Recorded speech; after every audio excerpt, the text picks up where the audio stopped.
American supreme കോടതിയിൽ നിന്നേറ്റ തിരിച്ചടിക്ക് പിന്നാലെ രാജ്യത്തിന്റെ വ്യാപാര നയങ്ങൾ കർശനമാക്കിക്കൊണ്ട് പ്രസിഡന്റ് ഡൊണാൾഡ് ട്രംപ് പുതിയ ഇരട്ടക്കയ താരിഫുകൾ പ്രഖ്യാപിച്ചു.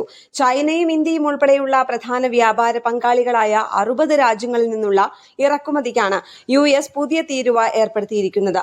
നിർബന്ധിത തൊഴിൽ ചൂഷണത്തിലൂടെ നിർമ്മിക്കപ്പെടുന്ന ഉൽപ്പന്നങ്ങളുടെ ഇറക്കുമതി തടയുന്നതിൽ ഈ രാജ്യങ്ങൾ പരാജയപ്പെട്ടു എന്ന് ചൂണ്ടിക്കാണിച്ചാണ് നടപടി.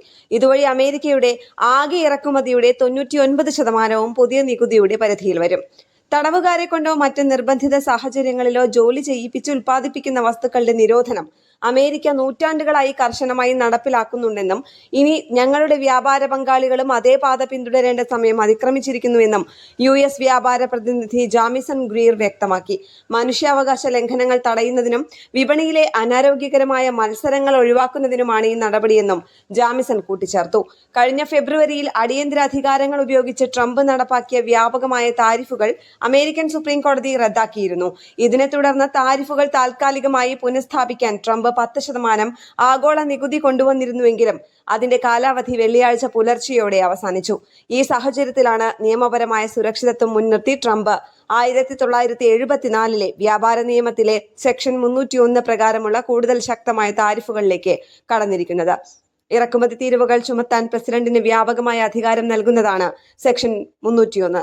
രാജ്യത്തിന്റെ വ്യാപാര താൽപര്യങ്ങൾക്ക് ഹാനികരമായ രീതികൾ സ്വീകരിക്കുന്ന രാഷ്ട്രങ്ങൾക്കെതിരെ ഈ നിയമം ഉപയോഗിച്ച് നടപടിയെടുക്കാം.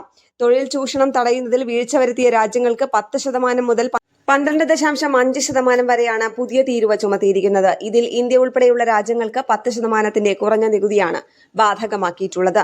അമേരിക്കൻ ഉൽപാദന മേഖലയെ ഉയർത്തെഴുന്നേൽപ്പിക്കാനും ആഗോള വ്യാപാര കമ്മി പരിഹരിക്കാനും ഉയർന്ന താരിഫുകൾ മാത്രമാണ് പോംവഴിയെന്നാണ് ട്രംപിന്റെ വാദം. കോടതി തിരിച്ചടികൾ നൽകിയെങ്കിലും തന്റെ സുപ്രധാന നയങ്ങൾ നടപ്പിലാക്കാൻ മറ്റ് നിയമപരമായ പഴുതുകൾ തേടി മുന്നോട്ടു പോവുകയാണ് ട്രംപ് ഭരണകൂടം. എന്നാൽ അമേരിക്കയുടെ ഈ ഏകപക്ഷീയമായ തീരുമാനത്തിനെതിരെ വിവിധ രാജ്യങ്ങളിൽ നിന്ന് ശക്തമായ എതിർപ്പുകളാണ് ഉയർന്നുവരുന്നത്. ഇന്റർനാഷണൽ ഡെസ്ക്, കേരള പ്രണാമം.